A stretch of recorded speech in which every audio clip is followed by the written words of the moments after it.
Welcome in to the Hot Read Podcast. I'm your host, Easton Freeze, Director of Published Content here at BroadwaySportsMedia.com. We're also brought to you by the 440 Podcast Network, and you can follow me on social media at Easton Freeze. I'm joined, as always, by producer JT, here once again live back in Spring Hill at Boombozz Craft Pizza and Tap House. JT, it is so good to be back.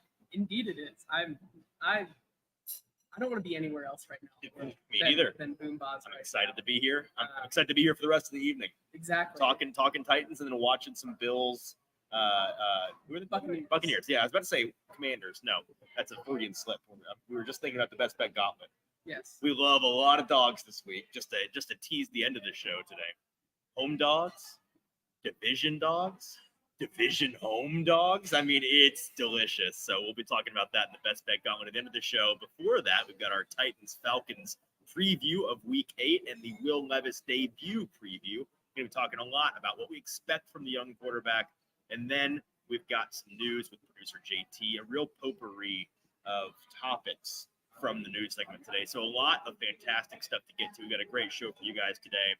If you're watching with us live, a couple of housekeeping things. First of all, go on over to Broadway Sports Media on YouTube. It's Broadway Sports Media on YouTube. Find that YouTube page. Find this live stream in the comment section there. You can be a part of the conversation like Pretty Boy Lipschitz, who is a tried and true member of the community here. Glad to have you in here with us since the time has come. Indeed, I will say for all of your faults, we give you a lot of crap, Pretty Boy Lipschitz. I'm happy for you and your boy Levis. This has to be a very exciting week for you, and I'm sure you're going to be insufferable no matter what happens on Sunday in our comments on the Sunday evening reaction show. But yeah, head on over to the Broadway Sports Media YouTube page, join the live stream there, be a part of the conversation. Any questions, comments, queries you have about this game, we'd love to hear from you over there. If you're not subscribed, make sure to do that. Hit like, hit retweet, whatever you can do to help us spread the word on today's live stream. Send the link to a buddy. So we've got a lot of people pouring in here. And so without further ado, Stonian comments, Boombozz boys. The Boom Boys are back. The Boom Boys. I like it. Smart. We keep workshopping that. I like where your head's at. A big week for us here. And just to tease next week, by the way, a massive week next week here at Boombozz Pizza. Of course, if you don't know, the Titans are the team playing on Thursday Night Football in Week 9. They'll be at Pittsburgh, and so we'll be live here. Titans watch party. We're going to have gift card giveaways, which we have each week. But in addition to that, JT, some Titans merch giveaways, a hat, maybe a jersey, some exciting things going on. We haven't picked out the jersey yet because of the implications of this week and beyond. We're not trying to make a purchase that doesn't age well. Yes. Right, yeah, exactly. But by next week, we'll have made a purchase that Can you imagine we get like a Derrick Henry or someone's jersey? Oh, I can imagine it. Yeah, no, I can. That's the fear. So yeah, excited to be doing that next week, and make sure to tune in with us. Then we're gonna have a good time. All right, and of course, Boombozz Pizza. By the way, we forgot to plug the product here. The reason we love it so much, JT, is the craft pizza and the brews on tap. We got a couple brews for the show today. I went to Ireland, as anybody that has followed us knows, because I've been talking about it nonstop for 2 weeks now. I went to the British Isles, of which one of the locations I stopped at was in Ireland. And I don't know if you know this, JT, Dublin, Ireland, capital. The entire city's personality is Guinness. Everything is Guinness everywhere. It's nothing but Guinness. I was very jealous. Yeah, and so I'm a very virgin drinker. I'm a very fruity cocktail and cider kind of guy. But I was kind of forced by being present in Dublin to come around on Guinness. The peer pressure was real. It was. It's an acquired taste, and I started acquiring it while I was there.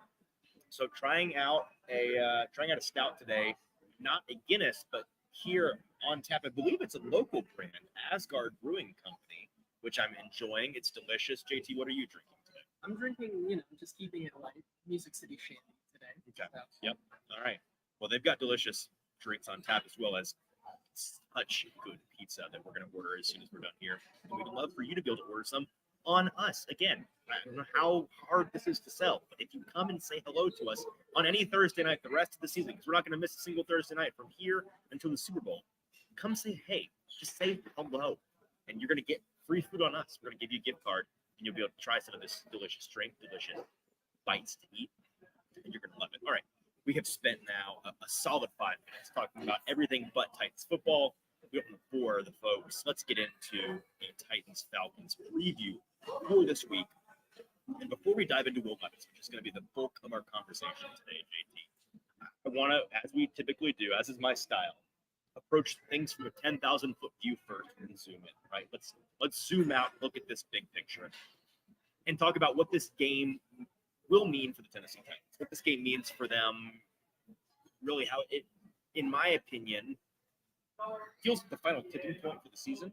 In a big way could define the season. Of course, it's the game before the trade deadline. You've got about 48 hours after the game to figure out any last trades, get your affairs in order. And this team, are they selling? Are they not? That's going to be determined in the next 4 or 5 days now. We're counting down, obviously. But we've got just 5 days left before the deadline. And whether the Titans will be full-blown sellers or pick and choose their spots, that will be determined in large part by, I think, what they do this weekend against Atlanta. So it's a big deal. And I feel like if they lose this game, they're really, you're starting to grasp at straws for the reasons why you shouldn't be selling anything and everything that is not in your plans for 2024, right? Any player, any asset that you have that is not a part of your plan beyond this year should be something that you're looking to get something out of and not just to let walk free, which is what the Titans did with Kevin Byard. They were going to be moving on from after this year. They got something from him at the last off ramp on the Kevin Byard highway. They got some capital and a player in return. That's what they're going to need to look to do, I think, if they lose this game. But if they win this game, which I know a lot of Titans fans may be actively rooting against at this point, I think it's going to be an interesting conversation next week because you're on a short week, and you could go from 2-4 to 500 through 8 games at 4-4 after you play on a short week in Pittsburgh on Thursday night next week. Suddenly you're 4-4 in the blink of an eye, and you've gone from a bye week filled with, are you big sellers at the deadline? Are you full fire sale rebuild mode? To maybe this team is still competing for their relatively weak division. Yeah, and like I said, an article I wrote earlier this week, this is a big 2-week stretch here. Shameless plug, by the way. Check out that article. BroadwaySportsMedia.com. I thought it was a pretty good article. Very good article. However, and I would tell you, it'd be hilarious. One of these days, you're going to write a terrible article. You're going to try to plug it on the show and say, guys, honestly, it was fine. It was pretty mediocre read. This is not one of those. It's very well. And as I described in that article there, they're playing an offense this week in the Atlanta Falcons, who are the 29th ranked in the league in scoring. Yep. And then on a short week, they play a Pittsburgh Steelers offense that is 30th in scoring. So even though the Titans have had scoring woes this week, they're playing 2 teams the next 2 weeks that are worse than them. By the way, can I take it a step further? Because the following week, they then play the Buccaneers, who are currently 20. They're tied for 26th in the league in scoring. All 3 of these teams we just mentioned, the Falcons, the Steelers, the Bucs, are averaging 16.4, 17.2, and 17.2 points per game offensively. Now, in a couple of minutes, we're going to talk about how I personally think this Atlanta team is liable to put up many more points than their average this week, and I'll talk about why. But just on paper, not going any further than how many points on average are these teams scoring, the Titans, they're not known for scoring more than 20 points very often. The next 3 weeks, you can get away with it. Yes, very true. And that's the reason. I mean, even if Will Levis or Malik Willis, whoever ends up in fact playing, we do think it's Will Levis. It's going to be Will Levis, if for some reason we call Mike Vrabel's bluff and he does indeed roll out this 2-quarterback package, we'll spend a full hour. It'll be the entire show on Sunday. If we do this preseason, every other, it's not going to happen. Okay, so don't worry. But if it does, in the one reality, in the one universe in which that's what happens, Strange. right, in the multiverse of options here, if that's what happens, we'll spend 3 shows next week, 3 hours in total. So probably talking about that and nothing but that, because it will be. I mean, I don't exaggerate a lot on this show. It will be one of the worst coaching decisions of any head coach in the league in I don't know how long. It's a bold face. It has to be a lie. It's not a lie. I'm gonna lose my mind. I don't know what to tell you. So yes, even if Will Levis shows some rookie mistakes here, like you said, these teams that they're going to play the next 3 weeks also have had their fair share of mistakes. lest we not forget, Desmond Ritter last week fumbled 3 times in that game, and somehow they Twice played on the goal line, I believe. twice on the goal Right. line, and somehow the Buccaneers were not able to capitalize on those turnovers and win that game. So even if Will Levis has some mistakes, the Titans are going to have plenty of opportunities to pounce on these other teams. And you could be looking at a team that's above 500 in the next 3 weeks and does not sell at the deadline. And suddenly the conversation is different. And so that it's a big week, especially It's a big week. considering Tuesday's trade deadline. But I think both of us are pretty confident that there are still 2 different pathways that this Titans team can take. Pretty Will Lipschitz in the comments saying if they roll out the platoon system, highly unlikely, as it may be, Rand Carthon should fire Mike Vrabel. Let's cross that bridge when we get there. But I understand where you're coming from. Let's not get too ahead of ourselves, Will Levis. It's just a couple more thoughts before we move on to the details of this game. From a trends perspective, this is a good spot for the Titans. Always is when they're coming off the bye. The Titans are tied for first in the league since, this is very small print, 2018 with Pittsburgh, Kansas City, and Buffalo for the best teams coming off of a bye. I believe when their opponents are on regular or short rest, obviously. Getting a full week plus of preparation time on your opponents. The Titans, along with the other teams they're tied with, are undefeated, 5-0, a 1.000 win percentage since 2018, since Mike Vrabel became the head coach of this team. So playing Mike Vrabel when he's had an extra week to prepare on you has been a losing proposition every single time for his opponents that have found themselves in this situation. As we've been talking about all season long, since before the season ever began, when the schedule came out, there is a red meat segment of this schedule. And this is where they are, right? They got through that gauntlet the first 6 games where we expected them to struggle. The hardest 6-game stretch of the year. We felt like going into the season, I still feel that's the case. They're now facing, like we mentioned, those next 3 teams they have, but really the next 10 games they have, the next 11 games they have, there are a lot of winnable games in there. And I'm not saying the Titans are going to be a good team. I'm not saying they're going to be a playoff team. I'm just saying that I think things feel right now, narrative-wise, amongst fans, amongst the media, like this Titans season is written already. I really just don't think it is. I think there's plenty of twists and turns left for us, especially if Will Levis or Malik Willis become more involved and this team does change some things. There's going to be plenty to talk about. So let's talk about the debut of one Mr. William Levis, who, no more silly talk. Like the platoon thing, we're gonna quit talking about it. It's not happening. It is Will Levis this week, from what I've heard. That I can't say for sure, but I can pretty much say for sure it's going to be Will Levis as the primary starter this week. And that's always subject to change if things go horribly wrong. But I think that they're going to stick with him in this game, assuming Ryan Tannehill cannot go, which from what I hear he cannot. Will Levis getting all of the first team reps in practice this week like that. It's Will Levis. So what we expect to see from him. And the conversation I want to open up today, which is one that I think we'll have throughout the rest of the season, what's the bar for Will Levis to convince you that he should be the guy going forward, or maybe at the very least the guy that you should roll into 2024 with and see what you have in him, get a further, maybe more supported look from him and build around him a little bit with a crazy amount of available to you next season. Something that came out this week, Titans QBs making their first career start with the Tennessee Titans.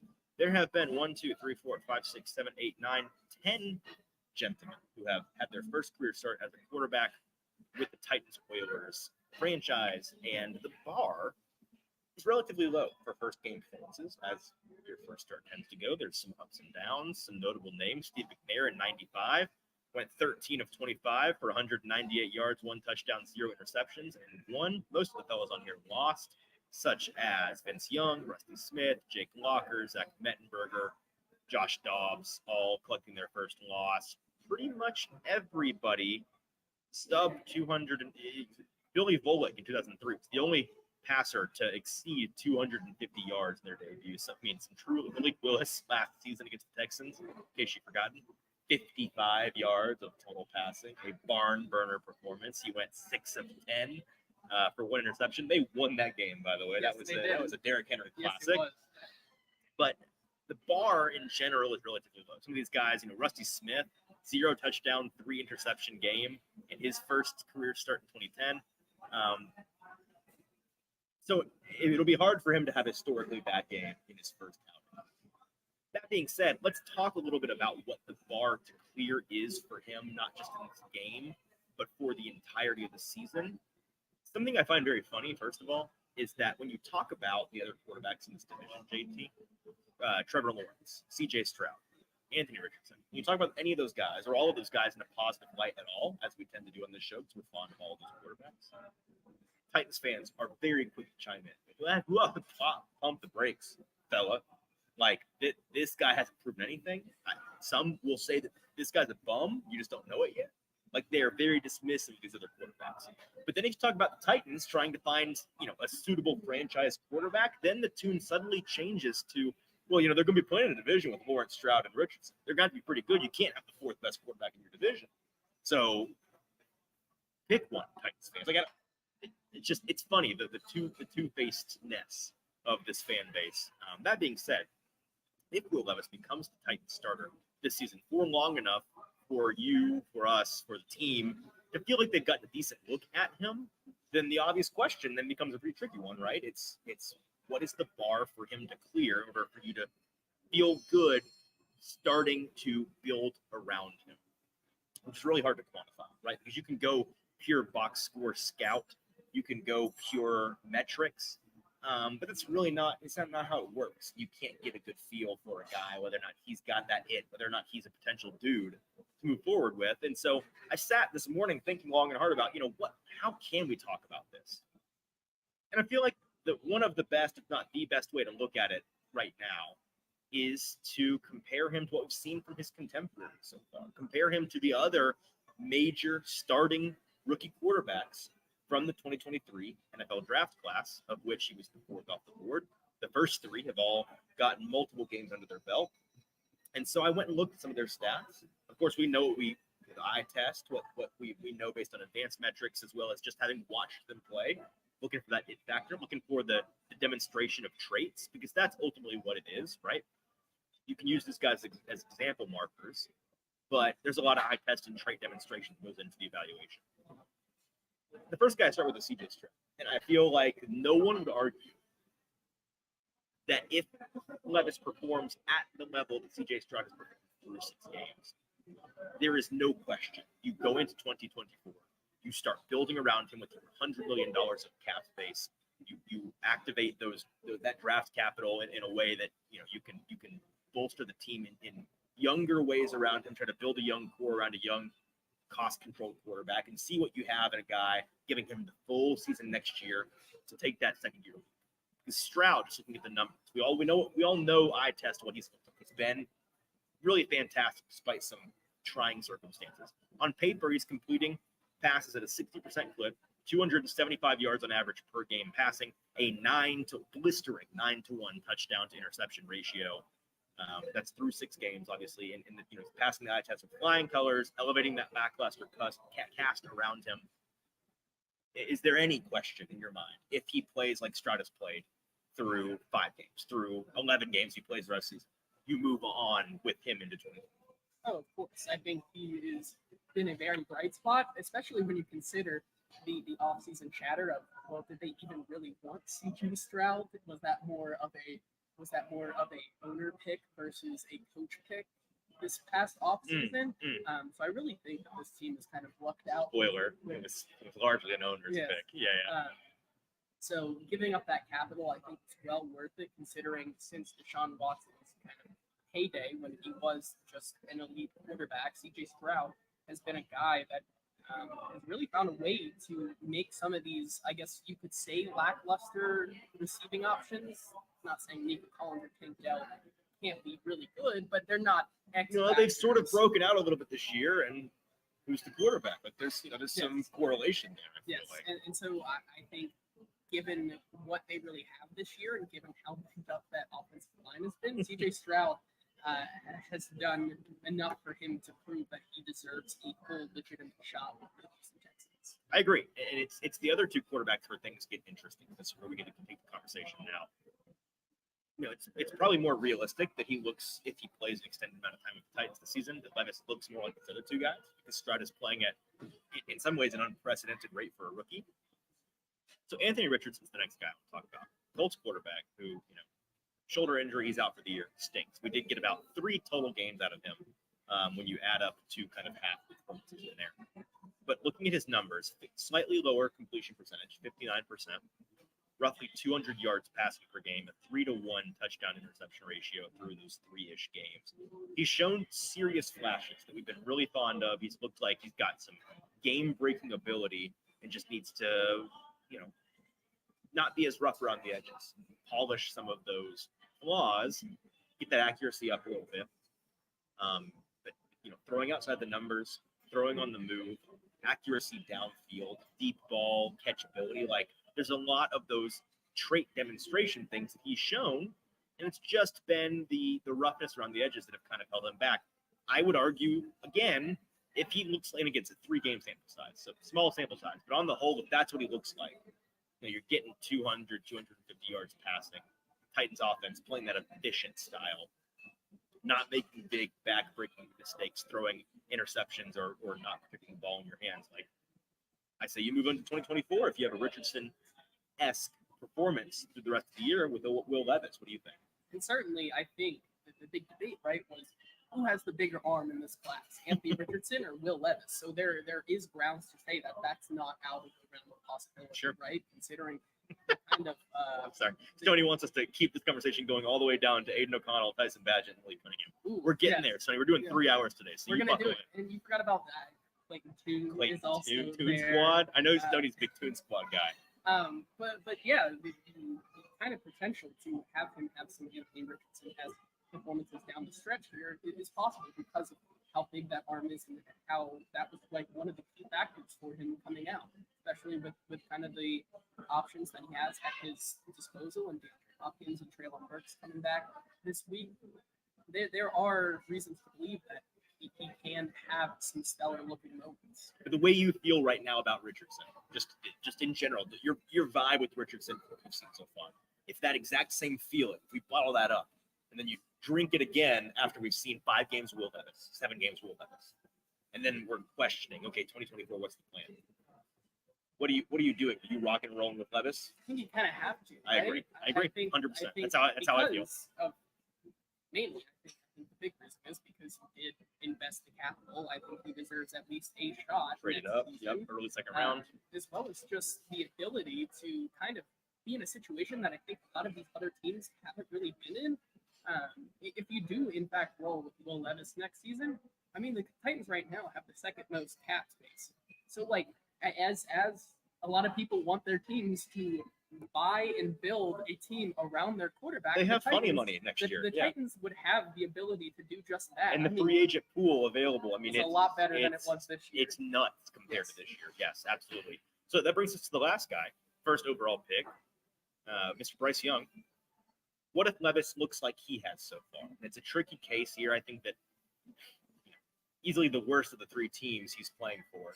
This Carolina Panthers team is not doing him any favors, but looking at just the numbers, he's been sneaky efficient, JT. I was surprised when I found this number today when I looked it up. 63% completion percentage, the highest of the 3. Passing for, again, about 200 yards per game. A 6-to-4 touchdown to interception ratio, so not been as clean with turning the ball over. The eye test has been very up and down so far. You have seen some flashes at times, and he's had some terrible support around him, which you have to take into consideration. But he's showing some of those real limitations that we were afraid of coming out. If you feel the way you currently feel about Bryce Young, about Will Levis, what do you think going into next year? It becomes a little bit trickier in my mind. It does, but I think I'm still giving him a shot just because of what we just said, the ability to build a team around him much better than what Carolina can kind of do right now for Bryce Young. And also, I think the spectacle is kind of different. Bryce Young is a first-round pick. This is a guy first overall pick. Yep. Versus a guy that he did use a third-round pick on, but he is a second-round player. I think the expectations there are a little different. But if he does show you those flashes in efficiency, it doesn't have to. I think it's a little different. If both have their options, because in one situation, Bryce Young, if you get that efficiency like Bryce Young, I think that's probably what you want rolling into. If you get the big play potential, I think that also has enough of a case to roll into 2024. Yeah. Shout out Boombozz. Appreciate you guys being a part of the show. Shout out everybody watching live. If you can do us a favor, hit that retweet button, hit that like button. Help us share this with as many live eyeballs as we can. Would consider it a personal favor if you shared the show. So thank you very much. Make sure to subscribe at Broadway Sports Media's YouTube page, where you should be watching this and being a part of the conversation in the comments over there. We'd love to talk to you. So I put this question out on Twitter this morning, and I clipped it for the show. Got just shy of 600 votes, but I asked which fellow rookies' level of performance would Will Levis need to clear in order for you to want the Titans to move forward with him as the starter in 2024. The overwhelming, well, not overwhelming, but the clear victor in that voting was the middle tier of, if he looks like Anthony Richardson, has those Richardson-esque flashes, then we're good to go. It's a thumbs up. It's a green light for 2024. 44.8% of folks answered that way, followed by 32.2% of you with the lower bar saying that if he just looks like Bryce Young or better, then we're good to go. And 23% demanding excellence, saying if he does not look like Stroud or better through whatever amount of gameplay we get from him this season, you've got to look elsewhere. Now that 23% might be the same 23% that voted on my poll earlier this weekend, in which I said, who would you rather have right now, Deshaun Watson or Malik Willis? In which 74% of that vote on 100 people voting on that said Malik Willis. So maybe the expectations is that about not, Malik or is that about Deshaun? One has to ask. Yes. Just a couple loose threads on this topic before we move on. You know, in general, a number of comments I got on this were that looking at this from a different perspective, just if you feel like at the end of the year, Levis is potentially your guy, you got to make a decision now on whether you move forward with him or look elsewhere. And you feel like you've got the fourth out of four quarterbacks, kind of circling back to this idea. I totally understand that. And just in general, I agree with the idea that if you feel like you have the fourth best quarterback in your division, you're not going to succeed. So yes, that's something that needs to be taken into consideration. And with Richardson, we don't really know. It's all projection. He's not going to play the rest of the year.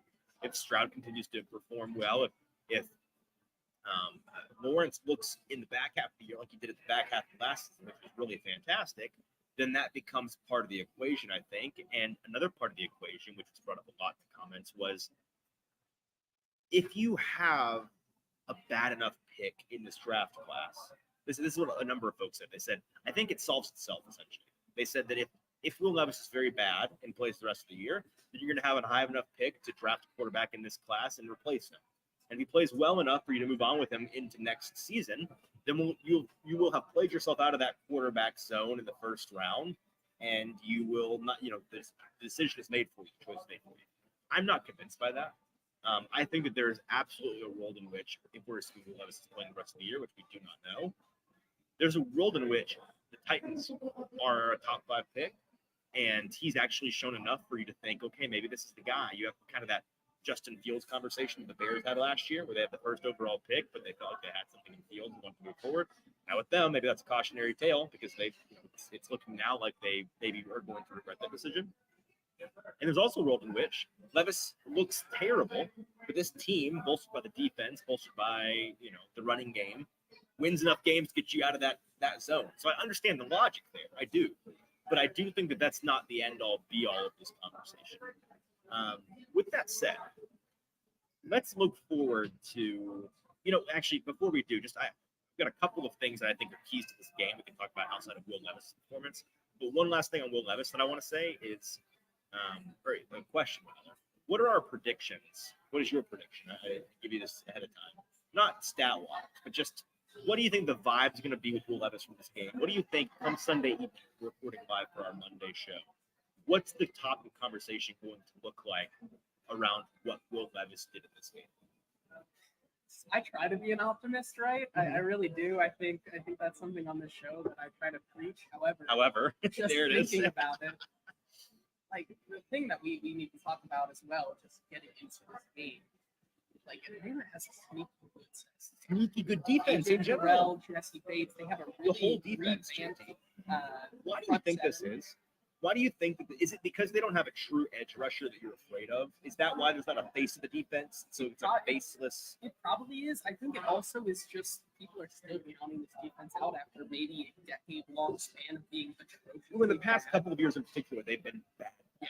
mean, So, bad. I mean, I even when I was getting into the nitty gritty, seeing them ranked third in run defense this week, I did a double take. Every defensive stat I looked at this week, I was surprised by. Yes, yeah. So, Sneaky great. I think the overreaction may be a lot because I could easily see AJ Terrell or Jesse Bates just have a more veteran presence and find a way to make Will Levis make mistakes this week. However, I don't think that that's going to be a reason why Will Levis should be dead and buried in this game. I agree. I think we're going to come away, and the words were taken right out of my mouth by our buddy Breaking Ball on the football show earlier today, which is also on the Fourth Grade Podcast Network, that you can also check out. The way that he framed it is perfect to me. We're going to come away from this game excited, wanting to see more Will Levis, not having to see more Will Levis, not, wondering if going back to Ryan Tannehill once he's healthy is the right idea for this team. I think that it's going to be a want to. It's going to be a level of excitement, win or lose, for Will Levis going forward. That does not mean that it's amazing. I think he's going to show enough flashes. I think the delta between what Malik has shown and Levis has shown, or will show in this game, is going to be big enough that's going to excite people. And it's gonna. It's not apples and oranges because when Ryan Tannehill came in from Marcus Mariota, he was already a veteran by that, a vested veteran at that point. But I have a feeling it's gonna look a lot like when Ryan Tannehill came in from Marcus Mariota in 2019, benched mid-game, obviously. And there was you weren't necessarily watching and paying as close attention at the time, but there was a light switch flipped in that moment for anybody with eyeballs watching that game.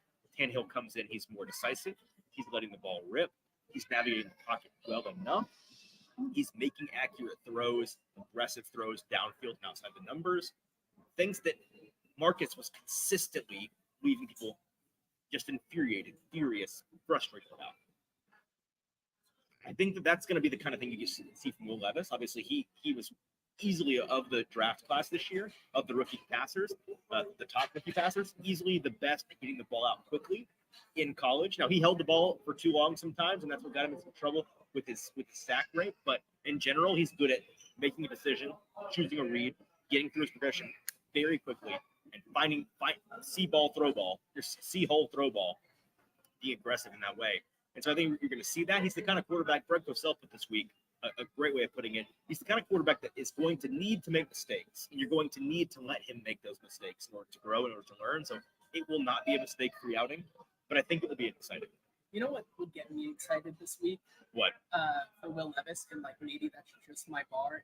It's if he does this, fine, I'm good with it. If we see another one of those plays where Chig goes in motion and just absolutely explodes out with the linebacker, he's downfield. If he can finally just make the throw deep ball, and not have it underthrown this week, I'll be good. I'll be good. I think that will be an electric moment in the stadium. And to your point there is always just something about a quarterback change that ignites a team to come together. I mean, we look at what Josh Dobbs did early this year, and it always just seemed like either. Look at last week. How many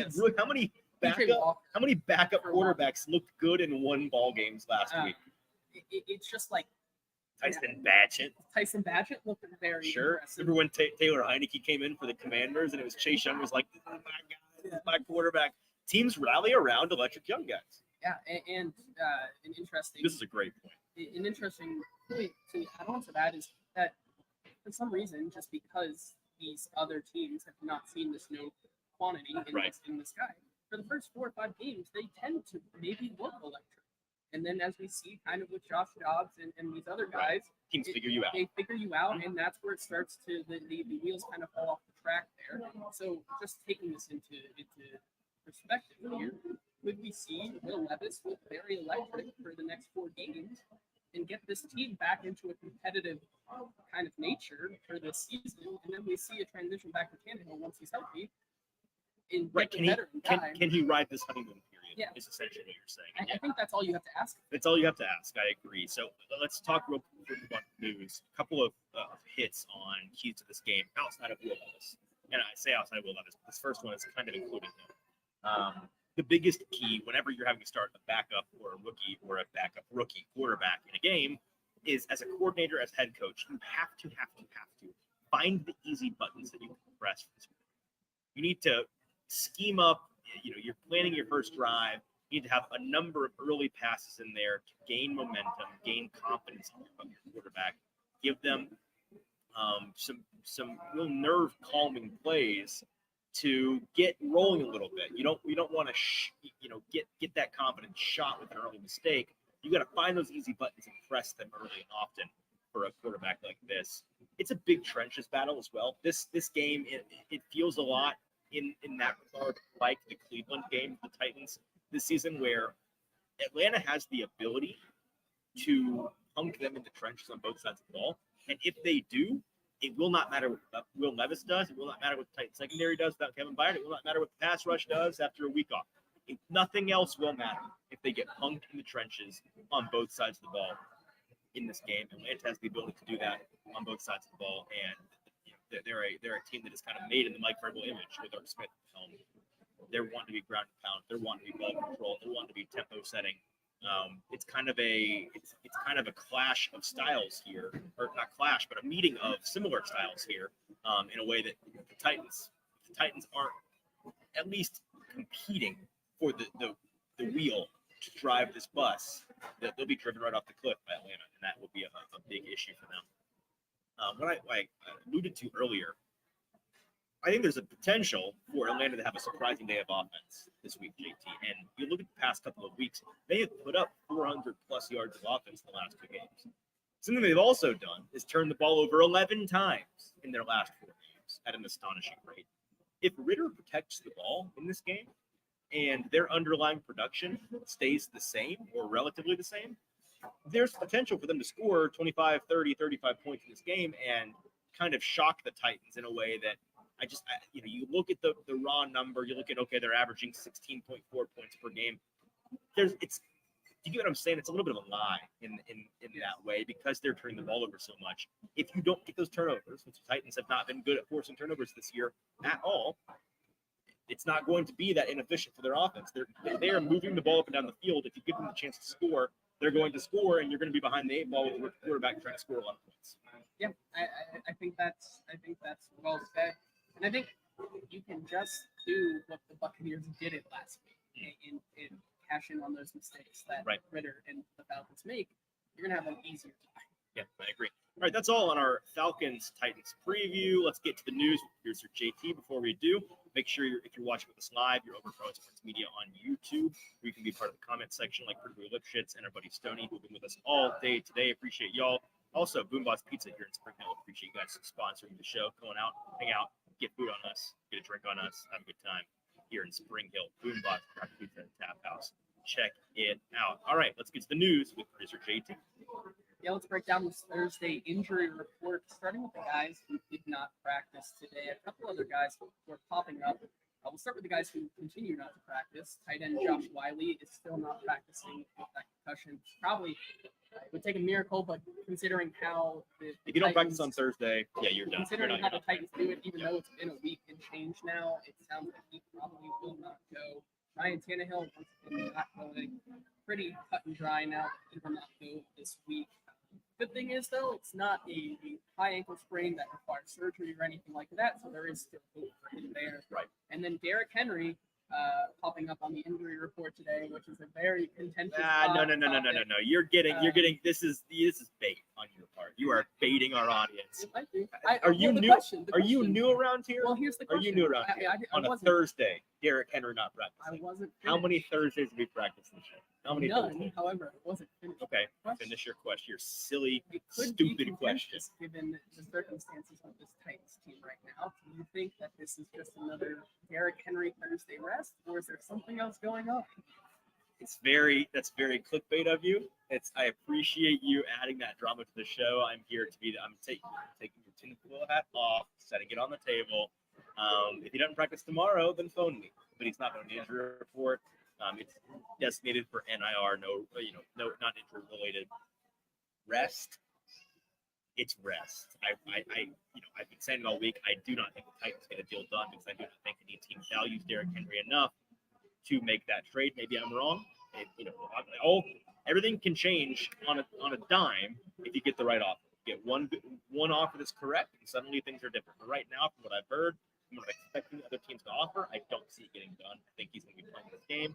I think it's going to be a Titan through at least the end of the year. One other Titan player that popped up today, which is a little bit concerning, Roger McCreary, who was limited on Wednesday, does not practice today with a hamstring, obviously. With Kevin Byard exiting, with how Christian Fulton has played, we're really going to need Roger McCreary this week. What do you think about him not practicing this week and your confidence level in him to go this week? Yeah, this is the biggest concern by far. We've talked all year about him. McCreary's had a sneaky great year so far. He's been fantastic, in particular in the box and the slot. If he can't play, that's a big deal for the Titan secondary, which is already down Kevin Byard this week. Obviously, you got a new piece in safety who I'd imagine doesn't play a lot this first week. May take place in special teams, maybe spot start here or there, spot play here or there, but I don't think he's going to be the starter. If McCreary can't go, you're even thinner back there, and that's a serious problem. Sounds like he popped the hamstring a little bit on Wednesday or earlier in the week at some point. No practice today for rest. Tomorrow, as always, the pivotal day on the injury report. If he's not going tomorrow, I would not be shocked if he's ruled out. It's a big hit for the Titans. Let's talk about the other side of the coin here with the Atlanta Falcons. I'm sorry, can I pause? There's one guy who you didn't mention who's not on the injury report, but it's the fact that he's not on there that I want to mention. Tier Tart being back to this team. We've been talking about it for so many weeks in a row now, 3 weeks in a row now, that we've kind of we've forgotten about it. Them getting him back against this rushing team is a massive deal. We have questioned how much the Titans hit as a rushing defense has been, attributable to his absence. I think we're going to get the answer to that this week, and I think it's going to be very good news for the Titans to have him back in the rotation. Yeah, and as I was saying, moving on to the Atlanta side here, a very drastic looking difference here, as it always is this time of year. It's a little list. Tiny little list. With the Titans versus their opponent. The only guy to be concerned of is linebacker Tay Davis, who is dealing with concussion, does not practice again from Thursday. Would need at least a limited practice tomorrow, but it sounds like he's not going. Otherwise, everything clean right now for the Atlanta Falcons. Running back Cordell Patterson practicing again, as well as Calais Campbell practice today. Both were taking veteran days on Wednesday. Yeah, nothing to say there. What else do we have in the news? Let's talk about this punt return job, which has been a topic of conversation for the past couple of weeks after. If you were in the job market, Titans have for the punt returner here, as it was reported by multiple sources earlier today, Sports, there are a bunch of Titans competing for the punt return job, including Kyle Phillips, wide receiver Shi Smith, wide receiver Mason Kinsey and Colton Dow, and then quarterback Eric Garrett. Easton, out of these guys, who would you like to see returning punts this week for the Titans? It's Mason Kinsey. It's been Mason Kinsey. It's unironically Mason Kinsey. We've been talking about it since he filled in a couple of weeks ago. I trust him to catch the ball. I trust him to get a couple of yards and be scrappy, and he can take a hit. And he's not, if he goes down with an injury, God forbid, he's not super valuable elsewhere for the team. It's crazy how much Mason Kinsey. That's all I have to say. It should be Mason Kinsey. Mason deserves the job. I hope it's Mason Kinsey. I know our buddy Paul Kaharski tweeted out today that he was at practice today, which I was not. He said, I looked up for one moment and immediately saw Kyle Phillips drop one. He's got the yips right now. It's good, I think, this Titans team for him to continue to muff his way out of the job. Just let him play receiver, let him focus on that, let him stay clean, and not cost the Titans in the punt return game. It's a special teams coach Craig Arterman said today that, at this point, it's more of a mental thing than a physical thing for Kyle catching the ball. You file that away under unbelievably obvious. Of course, it's a mental thing. Yes. But yeah, it should be Kinsey as long as you don't have Kyrus Jackson. The best option is Kyrus Jackson. A couple folks have asked me about him. He's on IR. It's been 4 full weeks. From what I'm hearing, he's not really close at all to coming back. It's not necessarily a season-ending injury, but it's a significant injury that I don't think he's close to coming back this year. Maybe that's not going to be in the cards. But until he comes back, it's Mason Kinsey. And we can move on now to the kicker, who has been the one bright spot in this entire season. Nick Folk is on the precipice of a couple records. And I mean, so bright, the brightest spot. Yes. But how consistent he's been hitting. Granddaddy strong legs. And we're going to talk about this, but then you can come back and just absolutely bash us because we are now probably going to jinx. Yeah, no, we deserve it. Yeah. We're gonna do it apologies anyways. in advance, but he has 2 records that he can move up in this week. First one, most consecutive field goals made in franchise history. He currently sits at number 8 on that list with a couple field goals this week. He's currently at 16. He can move up, passing Al Del Greco if he makes 3 this week to 19, and then if he makes Which knowing the Titans is certainly possible. yes, and then he can if he hits 40, he can jump up and pass a couple Titans legends in Ryan Suckup and Rob Baronis for 20 on the year. Nick Folk also has a very good opportunity to win the best kicker battle of the year currently, as he has made 70 consecutive field goals under 40 yards, tied right now with Justin Tucker. Apologies, as I reported this later a couple weeks ago, You that did. I did think that Justin Tucker still had that streak active.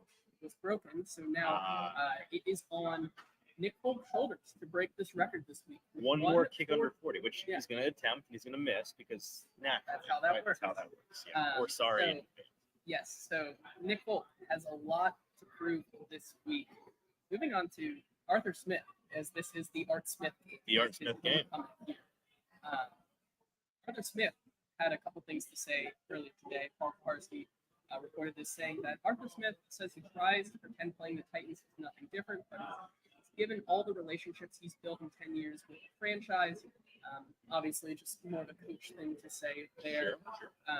And then running back Derrick Henry has some thoughts on this, saying Arthur Smith's new mustache is questionable.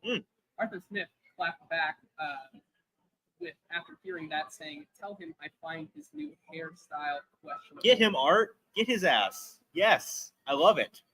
And then could we see the first vest swap between coaches? I sure hope so. I'm gonna bully Vrabel in the press conference. You can print that.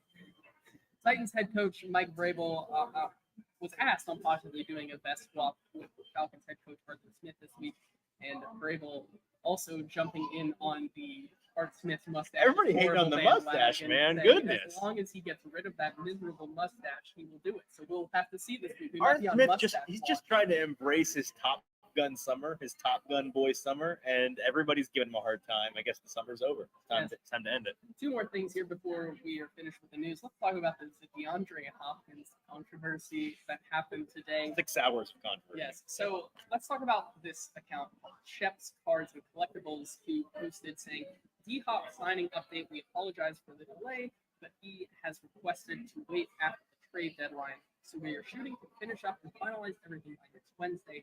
If not, we will begin processing refunds and returning items by late next week. We apologize for the delay. So a couple of reporters here in town kind of found this and thought that was an interesting note to find today. However, DeAndre Hopkins chimed in himself saying, "Never heard of this company before in my life, but would love to set up something soon here in Nashville." My thought, maybe that guy who had DeAndre Hopkins' old number, who got old D-Hop PK, the maybe decided controversy. to Same guy. get back into the bag. I mean, he's a full-blown, he's like an Elvis impersonator from Vegas. He's got a full-blown DeAndre Hopkins impersonator from Arizona. Yeah, silly. People were worried, terrified. Titans fans, I get it. You're paranoid right now that all your favorite players, all your best players are going to be traded away in fire sale mode. I get it.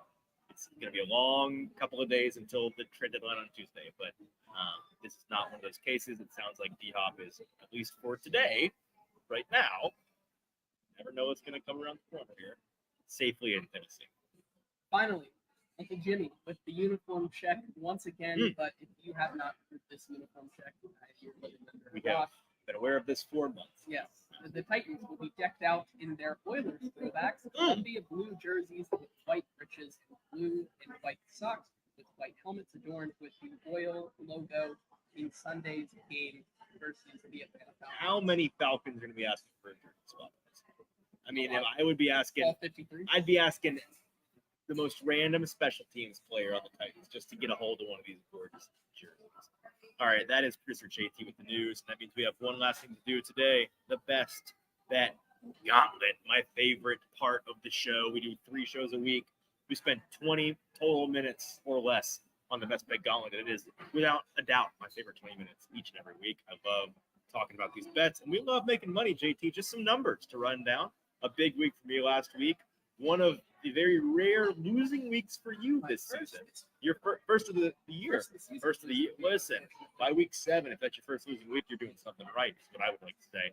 I am at 18-7, clawing my way back to a slow start. But above 500, JT still comfortably in the lead at 23-12 on the year. Our show record, which is the important part, 41, 20, 59% on. We need to pick that back up. I'm a little ticked off. Yeah, we need to. Our standards are so high that Yes. 59%, which is well above a professional grade, we're not happy with. But yeah, 59% on the year. I was doing some updating of the all-time numbers, JT. We started the Best Bet Gauntlet at the beginning of last season. So it's been going on for, 7 plus 18. So 23 weeks, or that's good math. 25 weeks now in total. Stoney in the comments says he's 1-9-1 in the NFL this season.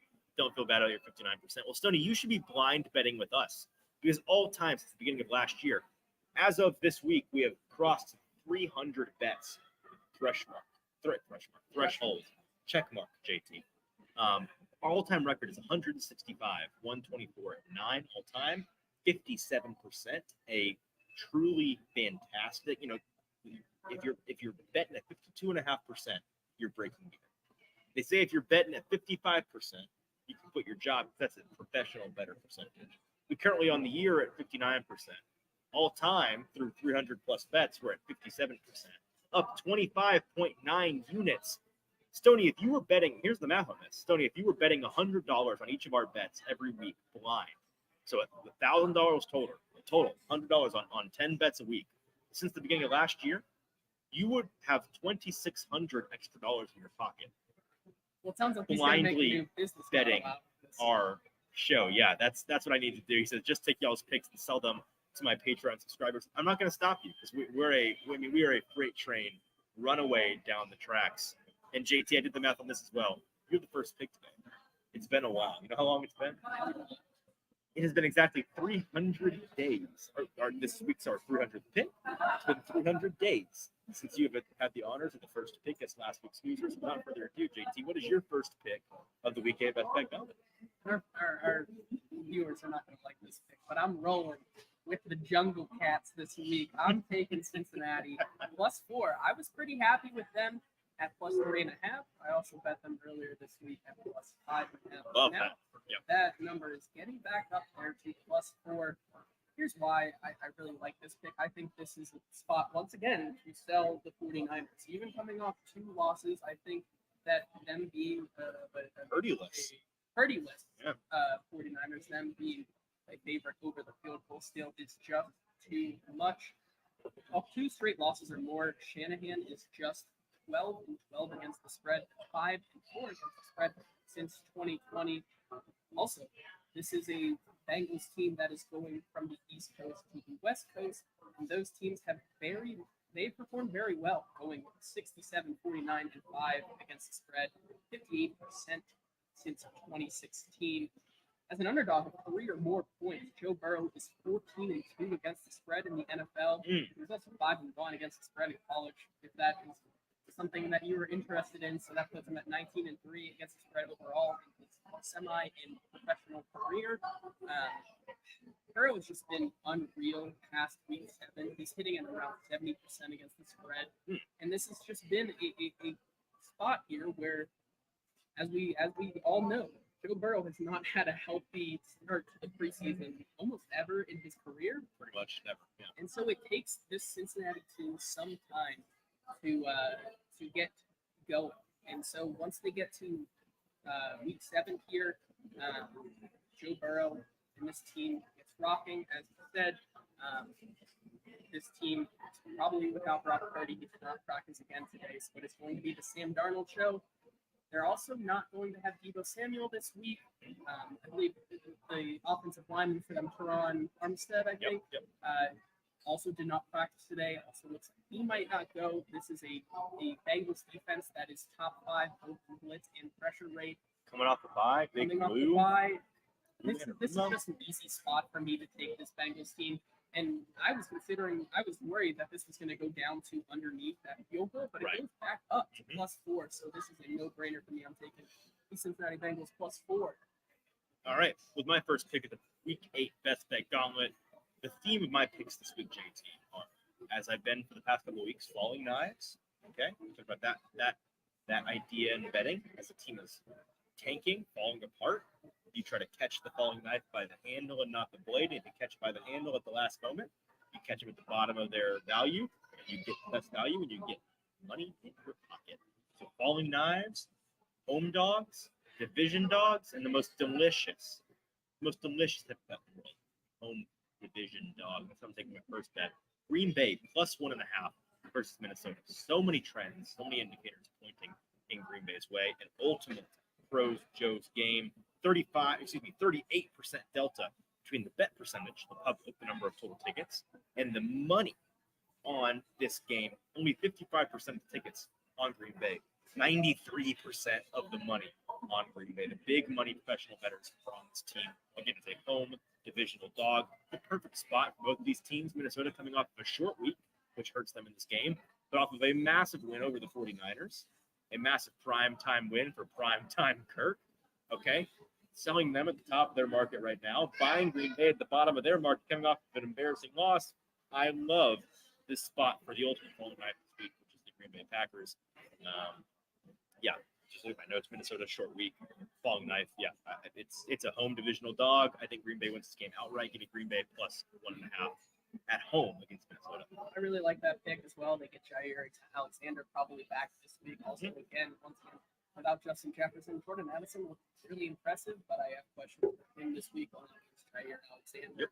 That is going to be a point of contention here this week, especially one that Green Bay is going to look to limit this week. So I'm with you on that one, especially being at home there in Lambeau. Yep. My next pick, which I believe is we're all about underdogs this week. Yeah. I think I'm going to take a favorite here. Yep. And as you know, a lot of the favorites this week are favored by a lot. But I think there's one that has some real value still. I'm going to take the Baltimore Ravens -9.5 against the Arizona Cardinals, going to the Arizona Cardinals.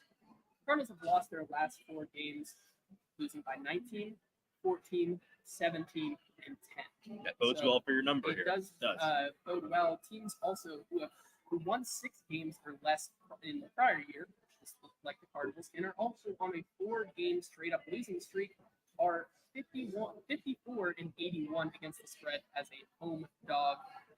I think this Ravens team from Lamar Jackson is just getting started. They are getting really healthy now. They're hitting their stride right They are hitting their stride. So I think I'm not going to fade the Ravens yet this week. They have a couple of weeks here where I think they're going to string together some really dominant and convincing wins. Obviously, they're going to play the Cleveland Browns next week, PJ Walker. But at least for this week, Josh Dobbs, as we talked about earlier in the show with Bill Levis, like we had this moment, and then we start figuring him out. We start to see why he's been a historically backup quarterback. This team also, without James Conner, I don't think we talked about how much James Conner matters. Since they've lost him, their running game is disappeared. Yes. So I think Baltimore is going to look to kind of do what they did to Detroit last week, and I'll learn my lesson, as you publicly called me a bozo last week for taking the Lions. You were a bozo. I'm going to heed that lesson and take the Ravens -9. I like it. My second pick of the Week 8 Best Bet Gauntlet. Give me the Giants +3 as home dogs against the team they share their stadium with, the New York Jets. Very simple handicap. Okay, this game is a total under 40. In games where the total is under 40, dogs of 3 or more points are 59% ATS since 2018. I like that Tyrod is playing in this game. Most likely, I'm going to put this in there. If Danny Dimes comes in and is the guy, come Sunday, I might have changed his pick. I want it to be Tyrod. He takes care of the ball. He doesn't turn over the ball. His team's well coached. They can be efficient. He's brought some juice to this team, some life to this team in the past couple of weeks. So I want it to be Tyrod. I think it's a big Waller day. You look at this Jets defense, which has been pretty nails all year. Shut down some really great offenses. One of their only weaknesses has been covering tight ends. And Darren Waller has kind of come to life the past couple of weeks. I think that it's a big game for him. Maybe you look at the props on Darren Waller in this game, but I like the Giants. I think they're going to win this game outright against the Jets, who need to come back down to earth a little bit. The Giants will show us some life. Give me Giants +3 at home against the New York Jets.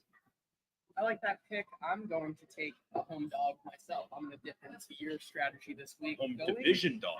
Another home division, which better. It's just finger looking good. I mean, it's KFC finger looking good to get a home division dog. I'm going to take the Denver Broncos +7 facing the Chiefs. This is an easy pick for me because this is Sean Payton getting the same team that he's played just 2 weeks ago. Once again, now at home. This also is going to look to be shaping up as a weather game. It's going to be cold, 20 degrees, possible snow in the mix here. We also just know how bad Patrick Mahomes is. He is a favorite of over 3 points. Just a tough spot to bet him. This is a team that really they win these games, right? But we don't do it decisively. The Chiefs have never really been a team that dominantly wins these games, and I expect Denver to keep it close once again. I think Javonte Williams is getting back to what Javonte Williams is best. I think they're going to try to control this game through the run.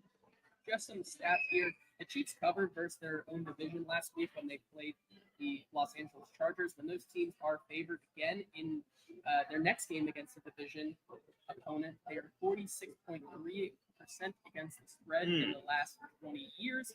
I think all signs are pointing to Russell Wilson and this Broncos team probably not winning, but once again, keeping it a close game. So give me the Broncos +7. I think the number's gonna tick up a bit as we get close to the beginning. The public's gonna bet that number up a little bit. Also, JT, do you know who the Chiefs have after this game? They have the Dolphins and then the Eagles. So this is a serious look ahead spot. A serious we don't want to show anything spot for the Chiefs. I like this pick a lot. It's my third pick at the best bet got week 8.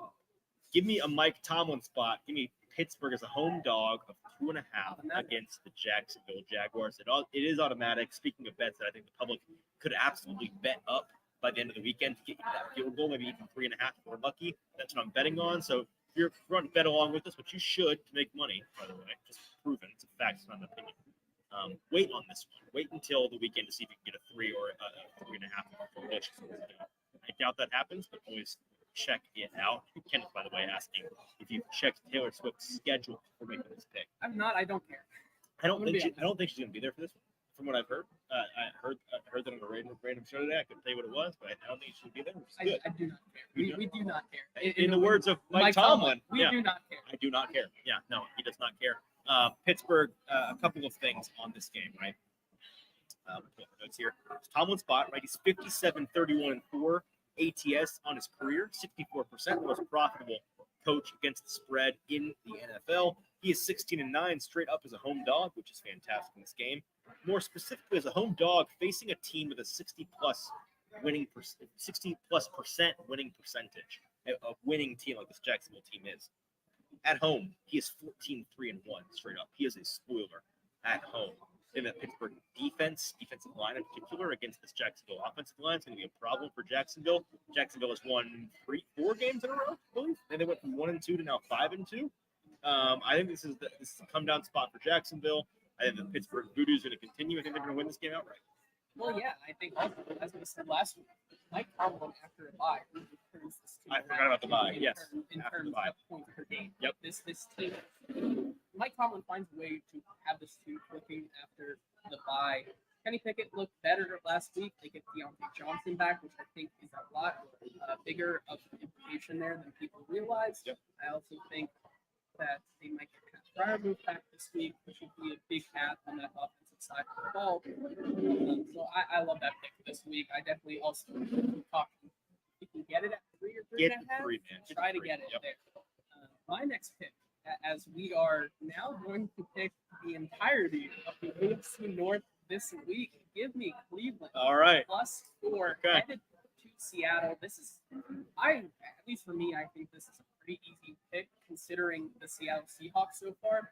They're coming off a lot of games where they're going up against easy teams. They played one of the easiest schedules in terms of DVOA. Cardinals who played the Giants when they were very, very injured. This has been a very, very easy schedule so far for the Seattle Seahawks. Gino, when he comes off a loss, does pretty well. However, they beat the Cardinals last week. But after a straight up win, he's only 8-11-2 against the spread. Also, this is another one of those times where we preach, watch the total to bet the spread here. Yep. Since 2018, when that spread is below, I believe 39, 40. It's 40. 40. The underdog against the spread is hitting at 61.1%. It's also 23-8-1 against the spread this season. Cleveland fits into this. This is going to be a low-scoring game. I think this Cleveland defense does enough against Gino, who has a little like last year's Gino. I think they do enough. Tyler Lockett's dealing with an injury. DK Metcalf is still dealing with that injury. I think this is especially getting it over the field goal. I think this is a game where even if they don't win, they're going to keep it close because of how good that defense has been. So give me Cleveland +4. With my fourth pick of the Week 8 Best Bet Gauntlet, I can't believe I'm doing this again. Give me New England +9.5. Miami, another dog, this time on the road. Excuse me, I'm just choking my own spit. If you can get this number at 10, get it at 10. I think the book might continue to bet this up. Miami to that double-digit number. So if you can get them at 10, get them at 10. But at 9.5, I still like the bet for a couple of them. I caught the falling knife last week against in New England. I bet them last week. We caught the falling knife. We cashed that bet, James. This week, I think I'm going to do it again against another division opponent in Miami. I think that they, first of all, have played this team already this year. They handled them. They were the only team really, besides the Bills, the Bills and the Patriots, they're the only teams to neutralize that tenacious Miami defense. So that's a big deal. They've done it once. Belichick getting a second crack at the same team. I think he's going to do it again. But their offensive line was much better last week because they got some important guys back. Tennessee college legend, UTC legend Cole Strange up there, getting back in the rotation for the Patriots was a big deal. Their personnel situation for the offensive line improved dramatically, and I think it's going to stay. Same guys playing this week, so I think it's going to continue to tick up in the right direction. Hill and Waddle banged up. We know what Waddle's situation is with Hill. We don't really quite know what the deal is, but with both of those guys kind of banged up, that's a big question mark. There's also high winds forecasted. Tua, not the strongest arm in the world. Mac Jones, neither, but they can run the ball and ball control much better than Miami can, I think. It's just everything in this game points to taking the guy that's not going to win, but it's going to cover. Give me New England in the third straight week now. It's so gross. I hate it so much. Give me New England, hopefully getting the 10, but right now I'll take the +9.5. Considering Mac Jones' history against the spread. Sure. But that is a very gross pick there. My final pick for week 5.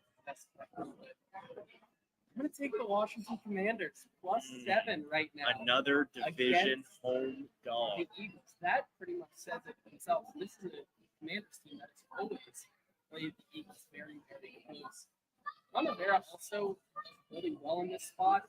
He's 24-15-1 against the spread as a dog versus his own division, including 8-4-1 against the spread when he's with Washington, but he's always been very good against his division.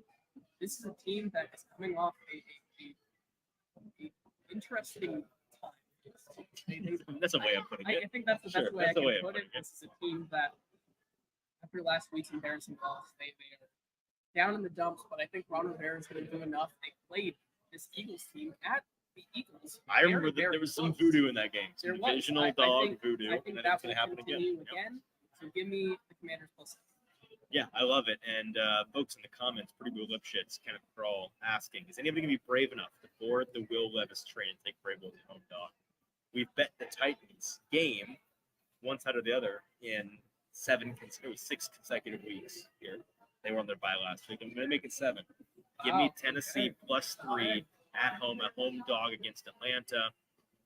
Pretty simple handicap here in the sense that the Titans narratively, everything is down in the dumps. You got Mike Vrabel with a rookie backup quarterback. What's going to happen? Atlanta coming off of a big divisional win. It just makes way too much sense for them to win this game outright We know the stats about Vrabel's dog. Or the stats about Vrabel's a home dog. I'm struggling to find a reason to bet this Atlanta team. Maybe it will bite me. Maybe I'm walking into a trap here. Maybe I'm stepping in it. I certainly was not brave enough to I'm gonna try it out. We'll see what happens. With that is our best bet gauntlet for week 8. So JT, in total 9 dogs, four division dogs, and 3 home division dogs. But I feel so good about this. I love the dogs going to bark this week. They're going to bark this week. It's a great week for an underdog round robin. In review, JT is rocking with Cincinnati +4 at San Francisco, Baltimore -9.5 at Arizona, Denver +7 at Kansas City, Cleveland +4 at Seattle, and Washington +7 versus Philadelphia. I have 5 dogs. Green Bay +1.5 at home against Minnesota. The Giants, the G-Men, +3 versus the Jets. Pittsburgh +2.5 at home against Jacksonville. New England +9.5 on the road in Miami. Tennessee +3 at home against the Atlanta Falcons. That is our best bet going for week 8. We will continue to be making money and be happy doing so, and happy to make you money along with us. You should be betting blind with us to continue to make money. Those are not opinions, facts, folks. I don't know what to tell you. You want to make money. You want to make money betting. You're not trying it. You're not betting. Best bet gauntlet. And that is our show for today. Appreciate everybody tuning in live with us. Would love for you to come hang out with us here at Boombozz Craft Pizza and Tap House, where you can get free food on us. You just come and say hey any Thursday from now through to the Super Bowl. JT will be back live recording our Monday morning show on Sunday evening after the Titans have taken on the Falcons here at Nissan Stadium in Nashville. Until then, for producer JT, I'm your host, Easton. Please subscribe on social media, on YouTube, wherever you get your podcasts. It's been the Hot Read Podcast. Talk to you on Sunday.